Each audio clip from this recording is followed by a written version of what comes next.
Hey everybody, it's Rich Soderquist. Welcome back to the channel. Tonight we're talking Kydex. And Kydex is used for a variety of different things. Mainly people are making holsters and sheaths out of it for their handguns. We're going to use it for a kayak keel protector. When I got back from Florida, the bottom of the Old Town 136, rear view of the Old Town 136 upside down, had taken a beating and my transducer mount had broken. I kind of got that all repaired. But I noticed that after a year and a half of use or so, the front and the rear, both of the kayak, are starting to show significant wear. In a future video, we'll talk about what you can do with some of the scratches and welding, but tonight I'm focusing on the Kydex. And what I'm going to do is I'm going to take this and form it for y'all and make basically a keel protector for it. I'm going to also do the same on the rear of the kayak. It's getting pretty tore up back there, and I'll show you some pictures of that. And I'm going to link everything in the description down below. Now Kydex is fairly inexpensive. Now this is 60 thousandths of an inch Kydex that you can get on Amazon, and you can get different sizes. It cuts relatively easy with a pair of shears or some good scissors.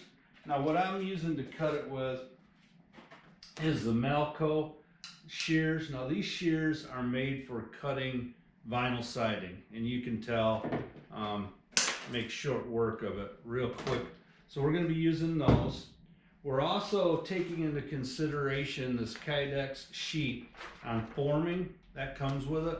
And we're also taking into consideration from their website what to use. Now they're recommending a variety of different products, primarily the Loctite plastic stuff, and also one of them is the DevCon welder. And I'm thinking the JB Weld plastic would do pretty good too.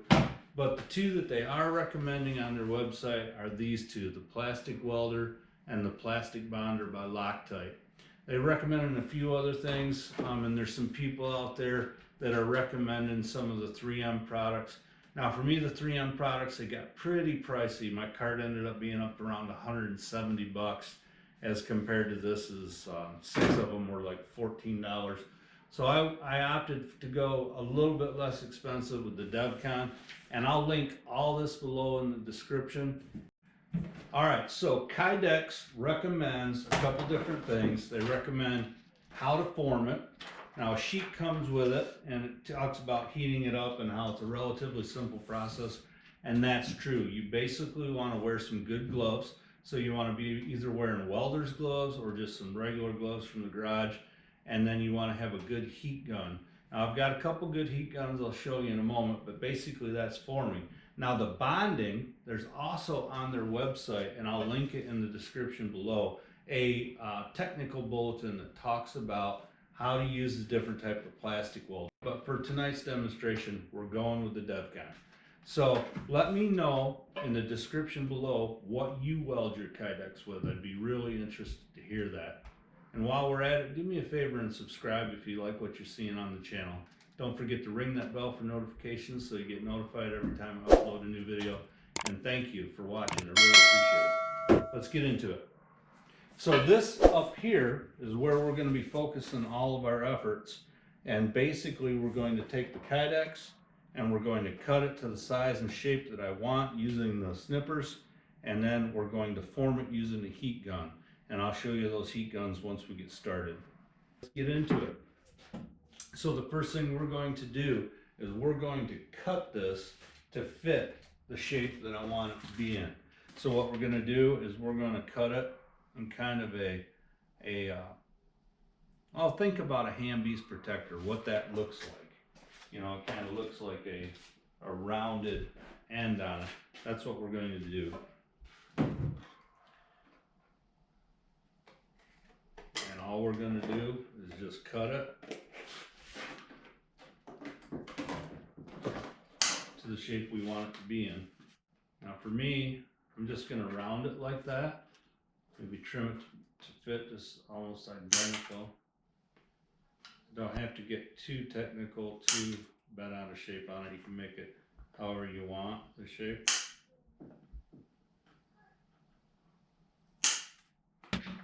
Now I have two heat guns. I have one like this, which will be plenty. And you can buy these online. I do have an industrial strength aerospace lab heater. I just thought you might like to see that. It's pretty cool. Got that back when I was working. Let's see here.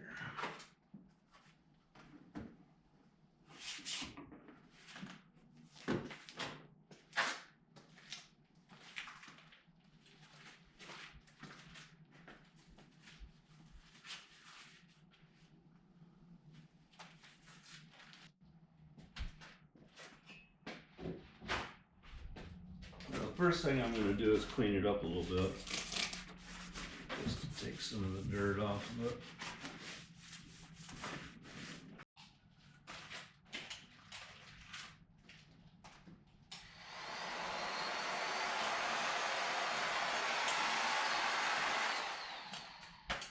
Well, if you've never used one of these heat guns, basically they have three settings.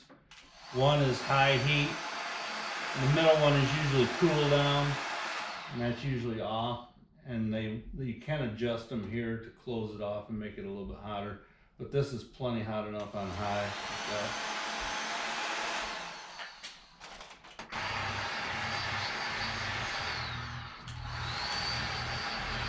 I'm going to start by warming it up a little bit.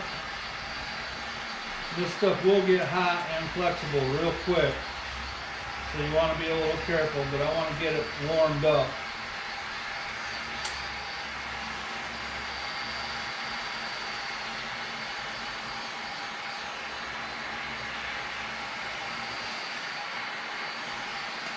Again, make sure you have good gloves on. You don't want to burn yourself. It will get hot. You can see it starting to get real flexible. And if you make a mistake with Kydex, one of the nice things is you can just warm it back up. Reform it. Pretty interesting stuff, really.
Going with the death card.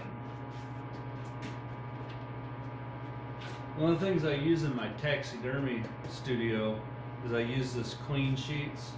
Basically, they're like $16 on Amazon. You can get them almost anywhere. It's part number CS100. I'll try to link that in the description too, but it's called clean sheets.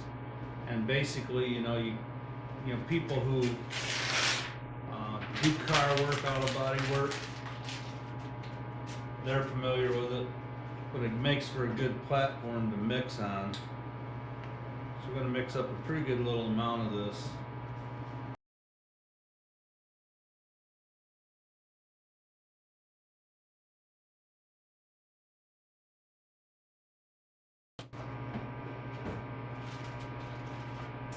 With epoxies, it's important to keep stuff around that you can clean with relatively quickly, because it's going to set up on you.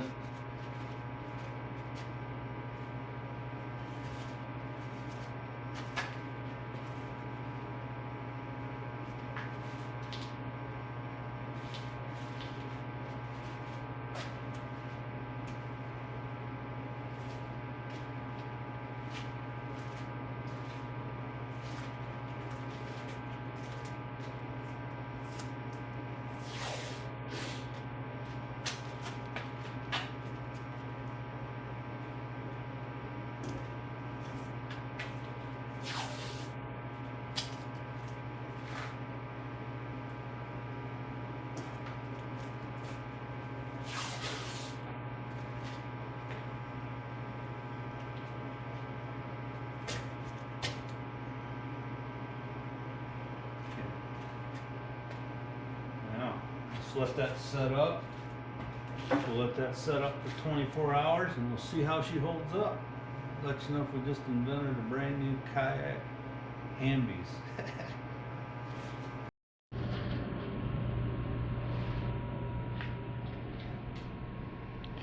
Alright, so we're out in the garage 24 hours later. Removing the tape.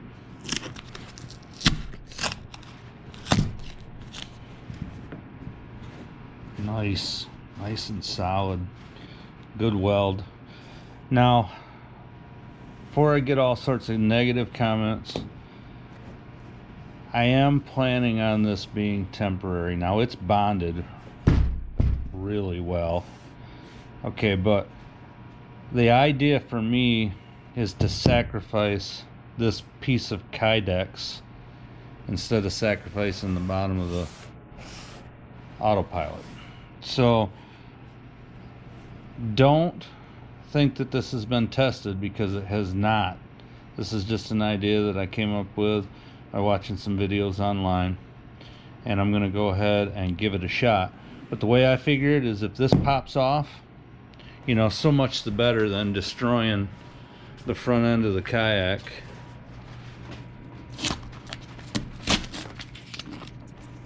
This is one I'm really curious to see how it turned out. This is like a miniature bass boat protector.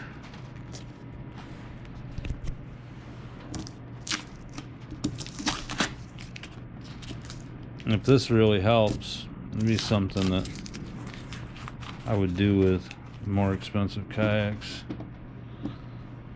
Business opportunity for somebody. I'm sure they're already out there. This is a DIY channel. Do it, yak. Do it yourself, yak. Yeah, baby. Alright. If I can't pop that off, it ain't going anywhere. I really like that. Nice. Let me know what you think.